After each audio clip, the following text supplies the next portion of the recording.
Did you know that ADHD and burnout often come hand in hand?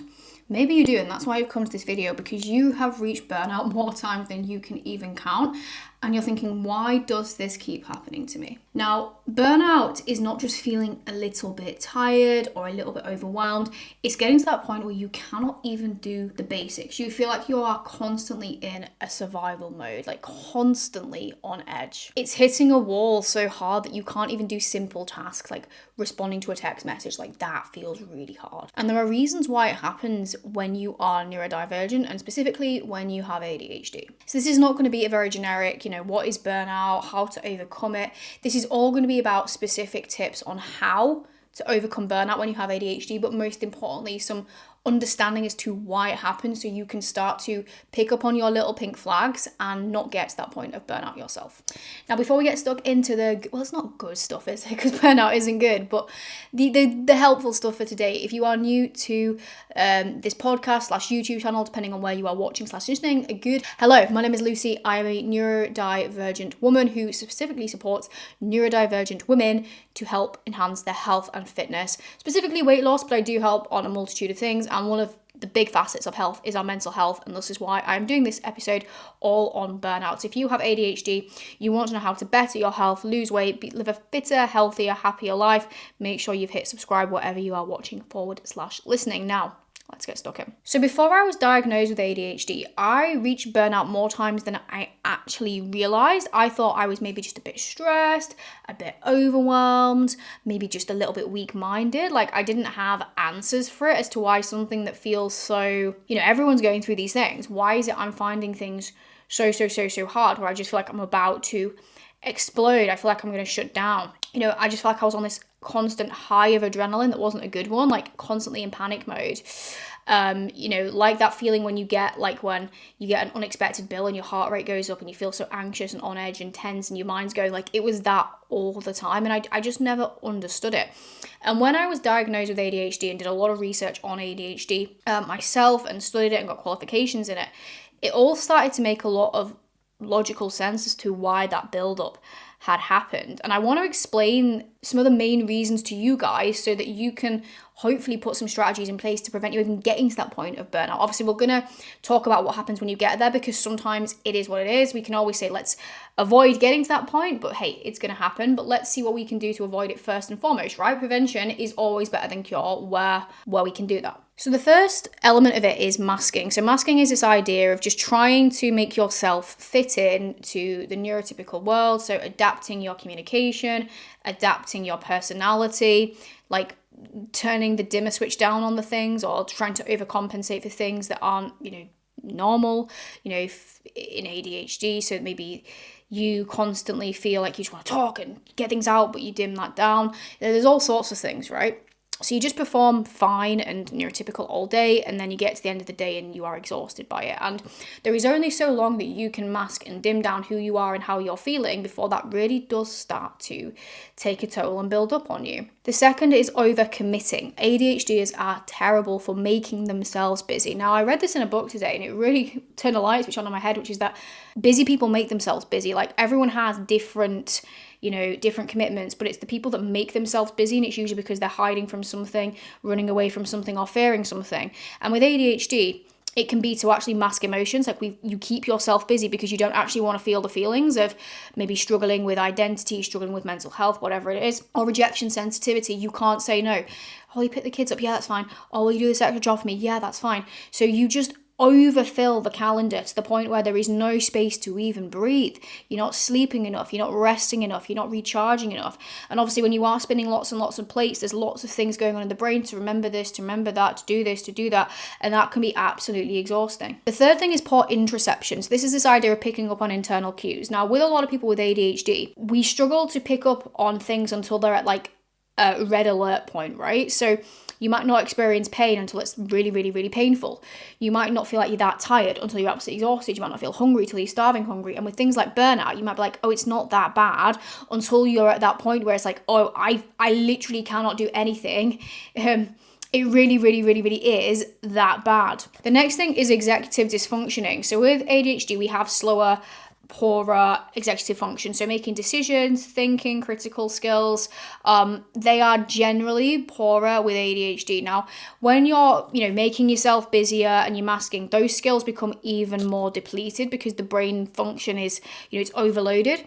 So then really simple things start to take up a lot of energy. So if you imagine it like a full battery, 100%, and then masking fatigue, overcommitting, those kinds of things, and then starting to deplete that, then the simple task of like, what do I want for tea? What do I want to watch on TV? Where do we go this weekend? That starts to feel exhausting. So then everything just starts to feel exhausting, and then it kind of becomes a bit of a vicious perpetual cycle. And then the final one is the shame cycle. So a lot of ADHDers are perfectionists, high achievers, don't want to let people down. So when they start to feel this bit of burnout, bit of fatigue kicking in, it's like, no, I should be fine. No, I don't want to let people down. So push through. I should be fine. Everything should be okay. I should be able to do this. I can't let people down. So they just ignore those little pink flags and just push through. And then obviously with those things all mashed together, maybe it's a couple of those things, maybe it's all of them, that's when you reach that point of burnout. Now, burnout is not like a bad night's sleep where you have a bad night's sleep or a few nights bad sleep and then you have a good few nights sleep and you kind of caught up, and it's quite simple like that. Or, when you're having a deload week at the gym where you're a bit fatigued and you take some easy time at the gym and then all of a sudden you feel like it's not like that. It's, you've got to imagine it almost like a system overload, right? The internal systems are overloaded. So it's a case of almost like shutting down and rebuilding and rebooting. And that's why it can feel like everything feels hard, because what your brain is basically doing is saying, right, we need to shut down and reboot. That's why don't send the text message, can't get out of bed. Everything feels so heavy. So if you ever get to that point, and I have clients that get to that point and we have those conversations, and prevention is always better than cure, but hey, there's going to be times where we're going to have to cure the thing. There's going to be times where it happens, whether you've not built the skill set yet, whether it just is one of those things, like even the most self-aware, skilled people that are so aware of their ADHD and their pink flags, they can still reach this point. Right?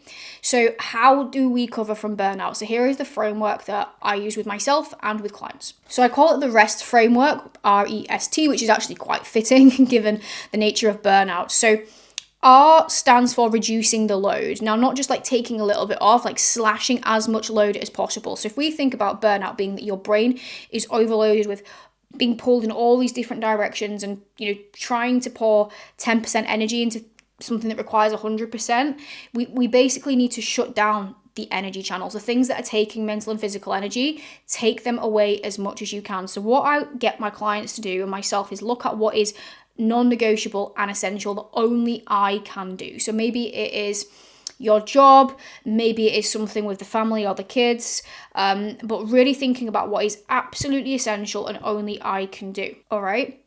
So with the reducing the load, things that maybe you quite like doing or feel that you need to do but don't need doing, take a hit. So with ADHD, we can struggle with prioritization, and especially when our executive functioning is in the toilet, when we're in burnout, you might be like, well, obviously it's essential that you get up, you brush your teeth, you take the kids to school. It's not essential that you get your gardening work done, or that you post those vintage parcels, or that you tidy the house. And then I think about, where can I delegate? So this is a really big one for me, is where can I ask for support or delegate? So obviously it depends on your resources, but can you ask a family or friend to help? Can you ask your partner to chip in more? Can you ask the kids to be self-sufficient on something? Can you reach for external support? So something that's really helped me is delegating my cleaning. So I have cleaners. If I'm really, really busy and feeling burnt out, like if there's certain like gardening, I will hire someone to do that. Obviously, I am grateful and blessed that I have the resources to do that financially, but it really helps then feel like I'm less overwhelmed by delegating things and then just moving things that don't matter right now, okay? The second thing when burning out is planning and organizing everything to the point where it's all about decision. It's just following the plan rather than decision making. So when I'm feeling burnt out, everything feels really hard. So then it creates this like energy draining path. So example would be, you're going to Asda, Tesco, Morrison's, wherever you do your food shop, and you're in burnout and you're literally just looking around like, I don't even know what I want. I don't know what to get. And then what should just be a simple task of popping in the supermarket and popping out is something that's drained your energy and depleted you more. You're going to go and you've got a few housework to do and you just sat there like, I can't even decide what to do first or this. Everything feels so hard. So this is where in prevention, it's really good to have like systems and structures, what I call like scaffolding. And it's there, it's just an instruction manual that you follow, but try and create that for yourself every day, especially maybe where your energy is a bit better at the start of the day when you've had a clean slate, a good night's sleep. Get everything. So even simple tasks like remember, do the washing after this, like try and just have it so that everything is mapped out. So it's tick, tick, tick, tick, tick, rather than task initiation, making the decisions, because that's going to free up some mental load. And ultimately as well, if things are getting done, that's going to make you feel better, because when you know that everything's piling up, that's going to make that burnout feeling worse. S is all about stimulation. So basically dopamine. So dopamine we think about as the reward pathway, but actually dopamine is our motivation chemical. It's what allows us to get things done. And to come out of a burnout cycle, we need dopamine both in the respect of feeling better, feeling more positive, me feeling much more optimistic, because when we're in burnout, we're not feeling that. Dopamine to do the things as well that are going to get us out of burnout. So like when I was talking about doing the external structure side of things. So you need to be thinking about what is going to bring me out of burnout from a dopamine perspective. What's going to stimulate me and make me feel more motivated, more inspired, more positive, more regulated. And this is so unique to everyone, right? Some people in burnout, that would be, do you know what, this weekend, you just sit in your pajamas, you watch your favorite comfort Netflix show that gives you dopamine, have a bit of good food, spend time with a dog, cuddling on the sofa for a couple of days, and that really gives you a lot of dopamine and recharge. For me, I would feel so on edge just sitting on my arse all day, feeling like if I sit in like trackies or pajamas for too long, I just feel even more tired. So something that actually stimulates me is movement. So yeah, if I was in burnout, I probably wouldn't be going for a 15k run or doing a really heavy weight session or a hike, but a gentle walk, a light run, something like that is going to stimulate me. I think about maybe films or podcasts or TV shows that don't just give me dopamine, but maybe give me a bit of inspiration. Like, I don't know about you, it might sound a bit weird, but there's certain films like superhero films and things like that where you watch it and kind of just feel a tingly feeling and sensation of kind of empowerment, things like that. Things that make you feel interested, things that make you feel inspired. It's all about refueling the brain without depleting it. And then T is triggers or tracking, basically the pink flags, the warning signs. So when you're actually in burnout, that's when you're most aware of what's happening and what maybe were some symptoms. So what I get my clients to do when they're in it, I'm like, look, this is not the most fun thing to do, but reflecting on the last few weeks, what are some of the pink flags? What were some of the symptoms? What were some of the things going on for you? Because the more that you are aware of the things that trigger your burnout and also the feelings, the sensations that come with it, especially if your introception isn't amazing, you can start to then get on top of it before it becomes a problem, right? I like to think of it a bit like a flood, right? So if your kitchen had, you'd left the taps on and there was like a little bit of water in there, it's a bit annoying, but you can deal with it. If the whole thing's flooded, then that's a really big problem, and that's like burnout.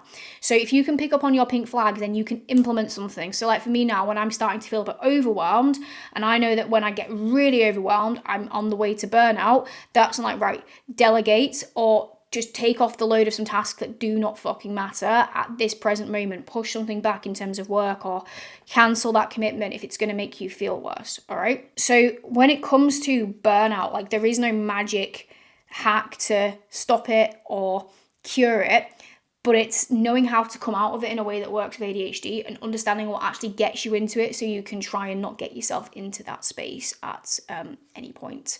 Now, obviously, I am not a burnout coach, and I'm not going to be one of those people like, I got out of burnout once and now I can coach your way out of it. Absolutely fucking not.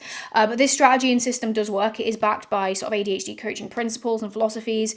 And it is part of the work that I've mentioned a few times that I do with my clients. So if you are interested in my fitness coaching services, I'll just leave everything in the description below in terms of how you can get in touch, basically. And if you do have any other topics or questions related to this or anything else that you would like me to cover on the channel, just please leave it in the comments, because I ultimately want to provide content that is going to help you out.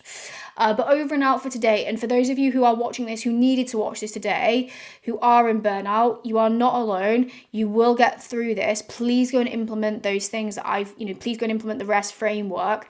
And if you are stuck or struggling, my DMs are always open. I'll leave my social media handles on the screen now and in the description if you are on Spotify. But over and out for today, have a fantastic one, and I will see you on the next damn episode.